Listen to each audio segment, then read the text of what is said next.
आप सब लोगों का तहे दिल से बहुत बहुत शुक्रिया। इतनी तपती धूप के अंदर इतनी देर से इतनी बड़ी संख्या में आप लोग मेरा इंतजार कर रहे हैं। मैं आपका तहे दिल से बहुत बहुत शुक्रिया अदा करना चाहता हूं। जितने लोग इस वक्त टीवी में देख रहे हैं उन सब दर्शकों का भी मैं तहे दिल से शुक्रिया अदा करना चाहता हूं। सबको मेरा नमस्कार, सबको मेरा प्रणाम।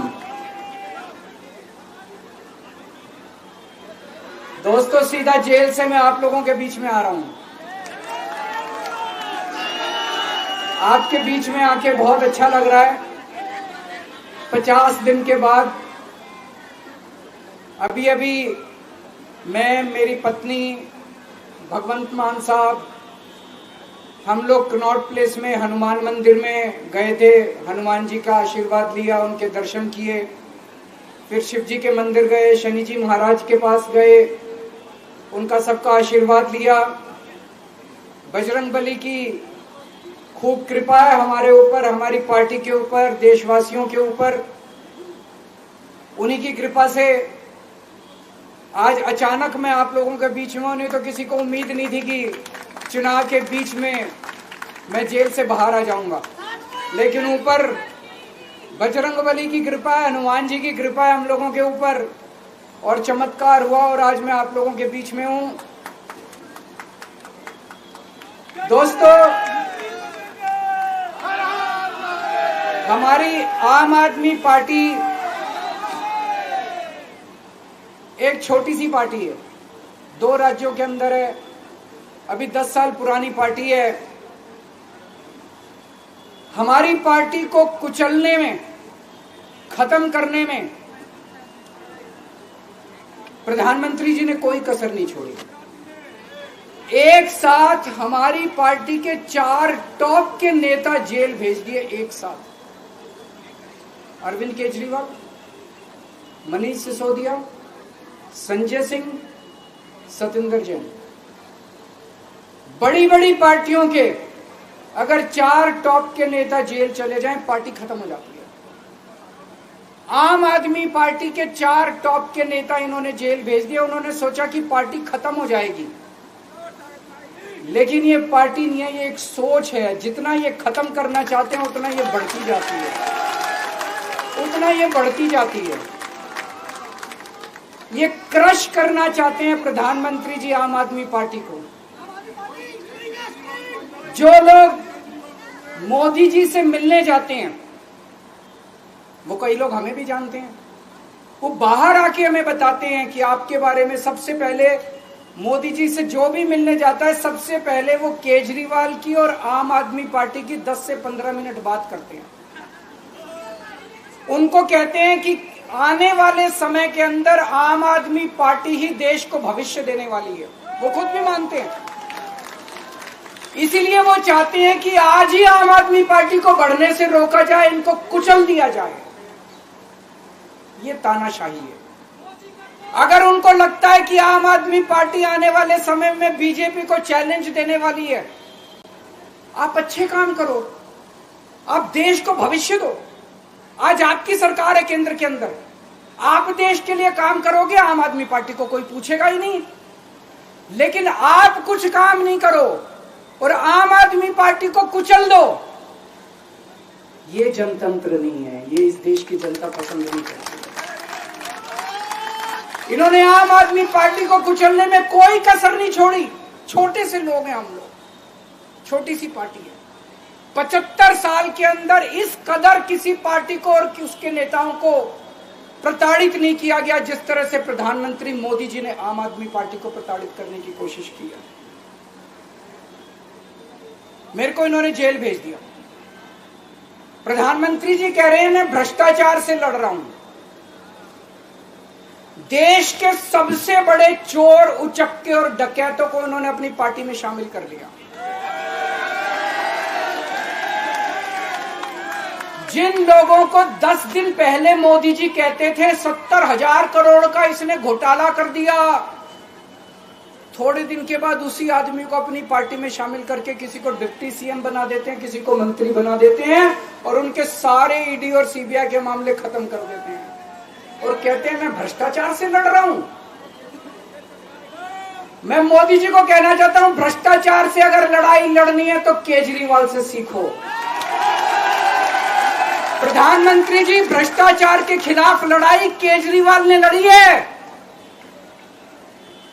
2015 में जब दिल्ली में हमारी सरकार बनी थी, हमारे एक मंत्री का एक ऑडियो मेरे पास किसी ने व्हाट्सएप कर दिया। उस ऑडियो में मेरा मंत्री किसी दुकान वाले से 5 लाख रुपए मांग रहा था। किसी मीडिया वाले को नहीं पता था, विपक्ष को नहीं पता था। आप लोगों को याद होगा, मैंने अपने खुद मंत्री को सीबीआई के हवाले कर दिया, जेल भेज दिया था अपने मंत्री को। ये होती है भ्रष्टाचार के खिलाफ लड़ाई। पंजाब के अंदर मेरा एक मंत्री भ्रष्टाचार में, मेरे को पता चला कि वो पैसे मांग रहा है। वहां पे मान साहब ने उसको, किसी को भी, विपक्ष को नहीं पता था, मीडिया को नहीं पता था, हमने अपने मंत्री को उठा के जेल में भेज दिया। तुम देश के सारे चोर उचक्के डकैतों को अपनी पार्टी में शामिल कर लो और केजरीवाल को जेल भेज दो और कहो मैं भ्रष्टाचार के खिलाफ लड़ रहा हूं। तो आप भ्रष्टाचार के खिलाफ नहीं लड़ रहे प्रधानमंत्री जी। आप देशवासियों को बेवकूफ मत समझो।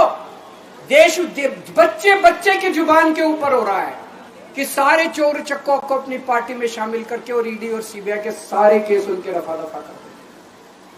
केजरीवाल को क्यों गिरफ्तार किया? केजरीवाल को गिरफ्तार करके उन्होंने एक मैसेज दिया है सारे देश को कि अगर मैं केजरीवाल को गिरफ्तार कर सकता हूं तो किसी को भी गिरफ्तार कर सकता हूं। कोई केस नहीं होगा, कोई मामला नहीं होगा, तब भी मैं तुमको गिरफ्तार कर सकता हूं। एक बेहद खतरनाक मिशन चालू किया हुआ है प्रधानमंत्री जी ने, बहुत ही खतरनाक। देशवासियों को यह समझने की, अब जब मैं बोलने जा रहा हूं, समझने की जरूरत है। उस मिशन का नाम है वन नेशन वन लीडर। देश के सारे नेताओं को खत्म करना चाहते हैं मोदी जी और इसको 2 स्तर के ऊपर इस मिशन को चला रहे हैं। जितने विपक्ष के नेता हैं उनको जेल भेजेंगे और जितने बीजेपी के नेता हैं उनको सबको निपटा देंगे, उनकी राजनीति खत्म करते जाएंगे, उनको सबको निपटाते जाएंगे। विपक्ष के अंदर आज इन्होंने मनीष सिसोदिया को जेल भेज दिया, संजय सिंह को जेल भेज दिया, सत्येंद्र जैन को जेल भेज दिया, केजरीवाल को जेल भेज दिया, हेमंत सोरेन को जेल भेज दिया, ममता दीदी के कई मंत्रियों को जेल भेज दिया, स्टालिन के कई मंत्रियों को जेल भेज दिया, केरला के सीएम के पीछे पड़े हैं। अगर ये चुनाव जीत गए, मेरे से लिखवा लो एफिडेविट के ऊपर, थोड़े दिन के बाद ममता दीदी जेल में होंगी, तेजस्वी यादव जेल में होगा, स्टालिन साहब जेल के अंदर होंगे, पिनरई विजयन जेल के अंदर होंगे, उद्धव ठाकरे जेल के अंदर होंगे, जितने विपक्ष के नेता ये सारे जेल के अंदर होंगे। अगर ये चुनाव जीत गए, इन्होंने बीजेपी का एक नेता नहीं छोड़ा। आडवाणी जी की राजनीति खत्म कर दी इन्होंने, मुरली मनोहर जोशी की राजनीति खत्म कर दी, सुमित्रा महाजन की, शिवराज सिंह चौहान जिसने मध्य प्रदेश का चुनाव जीत के दिया, इन लोगों ने, शिवराज सिंह चौहान ने उसको मुख्यमंत्री नहीं बनाया, उसकी राजनीति खत्म कर दी। वसुंधरा राजे की राजनीति खत्म कर दी इन्होंने, खट्टर साहब की राजनीति खत्म कर दी, डॉक्टर रमन सिंह की राजनीति खत्म कर दी। अब अगला किसका नंबर है? योगी आदित्यनाथ। अगर ये चुनाव जीत गए, मेरे से लिखवा लो, 2 महीने के अंदर उत्तर प्रदेश का मुख्यमंत्री बदल देंगे। योगी आदित्यनाथ की राजनीति खत्म करेंगे, उनको भी निपटा देंगे। यही तानाशाही है दोस्तों। वन नेशन वन लीडर ये चाहते हैं, एक ही तानाशाह इस देश के अंदर बचेगा, एक ही तानाशाह इस देश के अंदर बचेगा। हमारा देश बहुत महान है, 4000 5000 साल पुराना हमारा देश है। इसके पहले पिछले 4000 साल में कई मौके आए जब इस देश के ऊपर तानाशाहों ने कब्जा करने की कोशिश की, लेकिन हमारे देश के लोगों ने उन तानाशाहों का तख्ता उखाड़ के फेंक दिया। जब जब हमारे देश में ऐसा मौका आया कि तानाशाह ने हमारे देश के ऊपर कब्जा करने की कोशिश की, इस देश की जनता ने उसका तख्ता उखाड़ के फेंक दिया। आज एक तानाशाह इस देश से जनतंत्र खत्म करना चाहता है। आज एक तानाशाह इस देश से लोकशाही खत्म करना चाहता है। मैं पूरे तन मन धन से लड़ रहा हूं, संघर्ष कर रहा हूं उस तानाशाह के खिलाफ।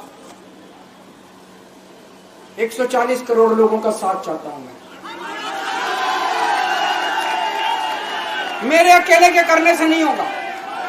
140 आज मैं आप लोगों से भीख मांगने के लिए आया हूं। 140 करोड़ लोगों से 140 करोड़ लोगों से भीख मांगने के लिए आया हूं। मेरे देश को बचा लो, मेरे भारतवर्ष को बचा लो, मेरा भारत बहुत इस तानाशाही से बचा लो मेरे दोस्त, मेरे देश को।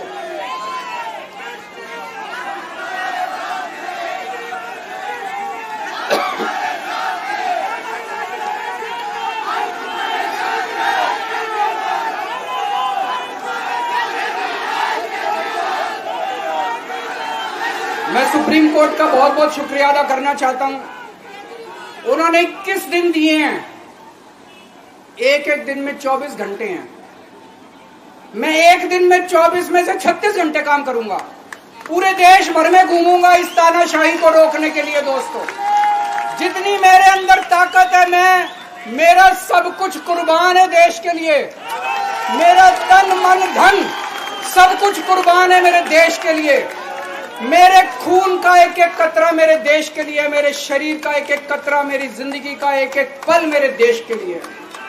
मेरे देश को बचाने के लिए मैं पूरे देश में जाऊंगा। दोस्तों, अब एक बहुत महत्वपूर्ण बात करने जा रहा हूं, उसको ध्यान से सुनना।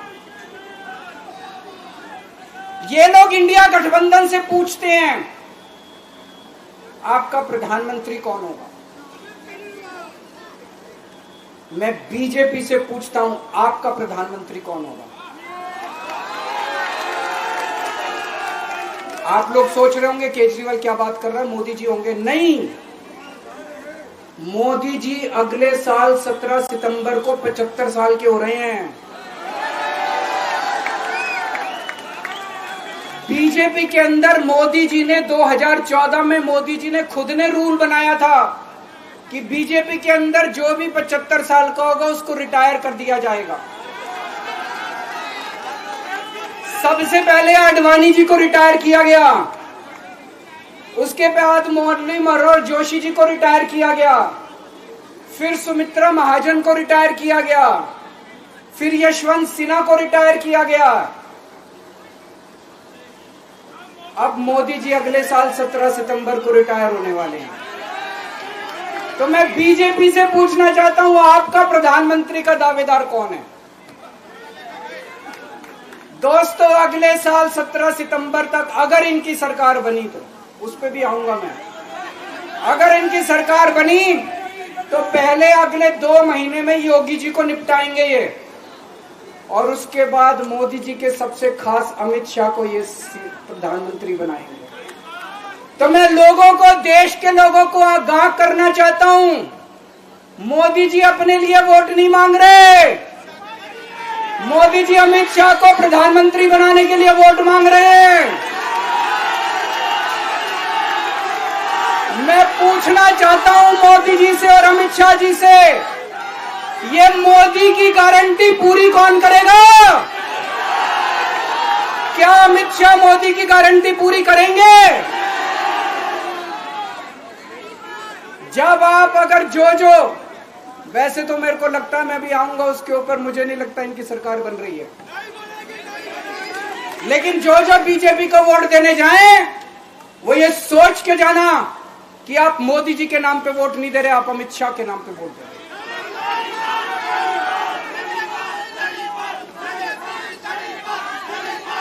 अब एक खुशखबरी आप लोगों के लिए, अब एक खुशखबरी है, सबको बता देना जो मैंने बातें कही है बड़ी सोच समझ के कही है। वहां बैठ के यही सोच रहा था 50 दिन से।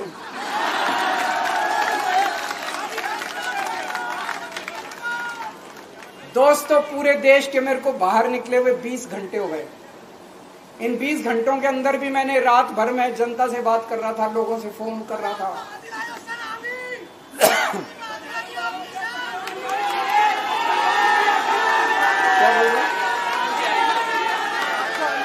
रात को आंधी आई थी।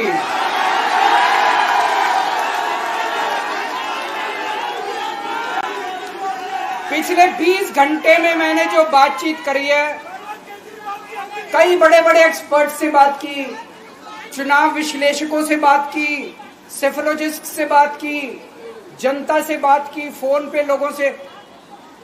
मेरा अपना आकलन है कि 4 जून के बाद इनकी सरकार नहीं बन रही, मोदी सरकार नहीं बन रही।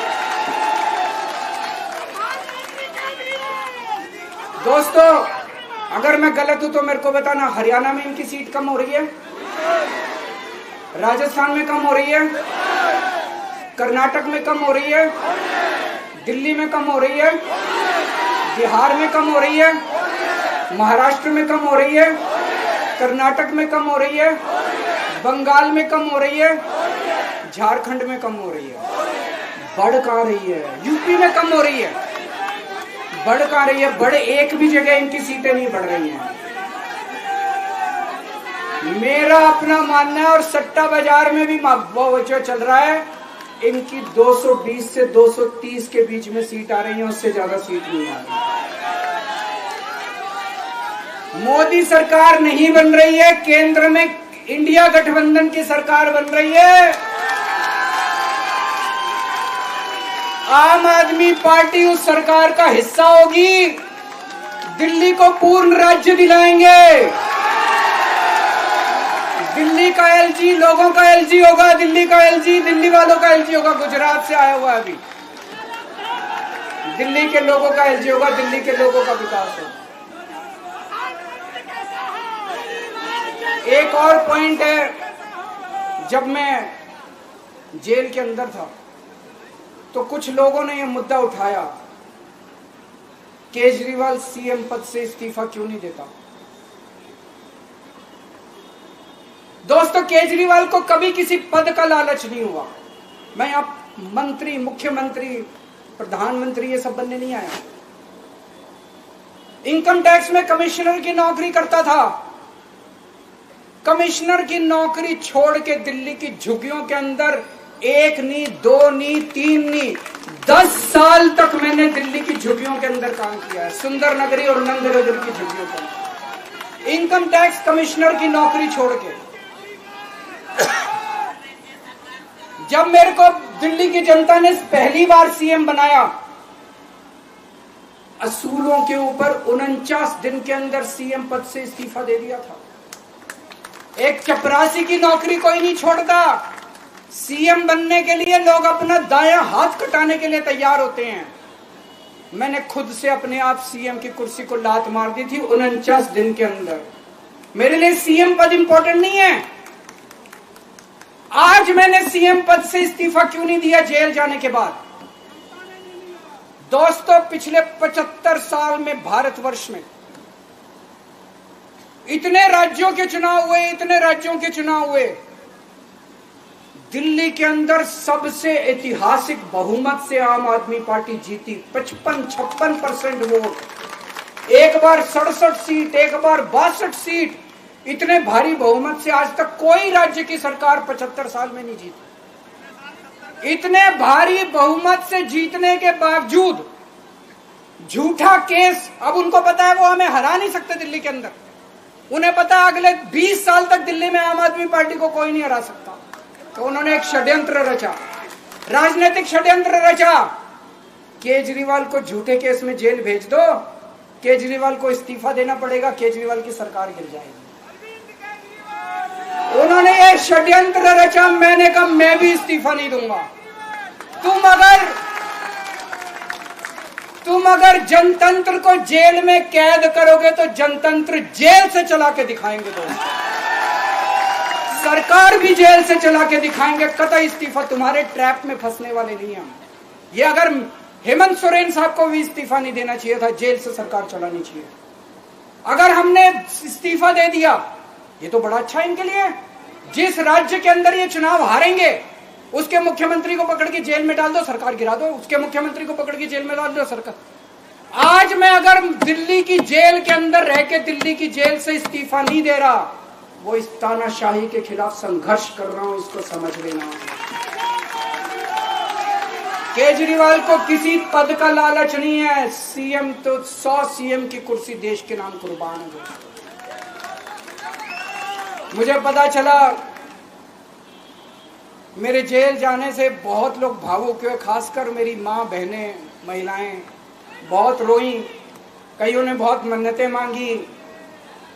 मैं सबका बहुत बहुत शुक्रिया अदा करना चाहता हूं जिन लोगों ने अपनी दुआएं, करोड़ों लोगों ने अपनी दुआएं भेजी हैं। पूरी दुनिया भर से करोड़ों लोगों ने दुआएं भेजी। उन्हीं के आशीर्वाद का कमाल है कि आज मैं आप लोगों के बीच में हूं। आप लोग सब लोग सुखी रहें, देश खूब तरक्की करे, फले फूले, आप सब लोग खूब खुश रहें, ऐसी मेरी प्रभु से इच्छा है। भारत माता की